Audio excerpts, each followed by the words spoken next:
What's the weirdest meal you were ever served at a friend's house, as either a child or an adult? 1. I was invited to the home of a distant cousin for dinner. He and his wife were always snobs. No matter what you did, they would try to one-up you. If you painted a room blue, she would walk in and say something like, "Oh, blue," in a condescending tone. It didn't matter what it was, they always had a put-down. I took my new girlfriend over with me for dinner. When we were called to dinner, I said, "Oh, smells good. What are we having?" The wife looked down her nose at me and said, "Poindexter's." We are, of course, having Poindexter's, as if there was nothing else in the world as good. My girlfriend had gone to the bathroom and hadn't heard this. She returned, sat at the table, and said, "Oh, Poindexter's, yummy. They used to feed us these at summer camp." This was basically saying that Poindexter's were cheap enough to feed 500 kids. My cousin's wife was appalled and said, "Oh, these are East Coast Poindexter's, as if the ones from the East were better." My girlfriend replied, "Oh, I know.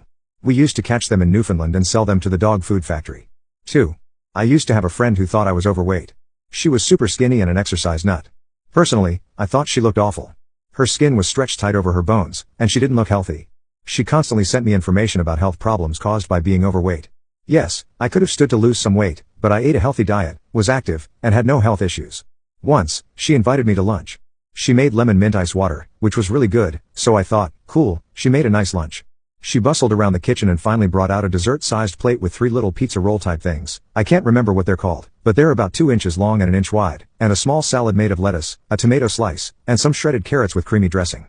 I ate it, of course, because I'm not rude, but the pizza things were salty, as was the dressing. All the while, she lectured me on portion control. I smiled and nodded while eating my tiny, unhealthy meal. That was the last time I saw her. She continued to send lecturing emails and articles about losing weight. I finally blocked her. I bet good money that, even with my extra 10 or 15 pounds, my low-salt, low-fat, veggie-heavy diet has kept me far healthier than her tiny portions of unhealthy food lifestyle. 3.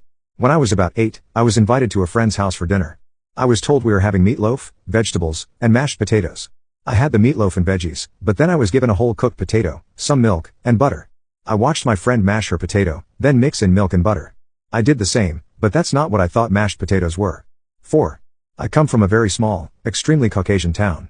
If you saw someone who looked black, Asian, or Polynesian, they were undoubtedly a student at our small college.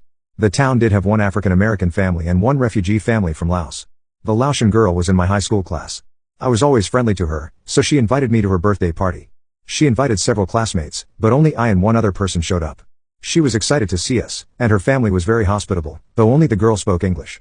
The party had cake, but it also had wonderful, strange food I had never seen before. Stir-fried vegetables, tangy spices, and delicious mysterious noodles. But what fascinated me most was the sticky rice. They served us big globs of it to eat with our hands. I still remember it to this day, as I've never seen sticky rice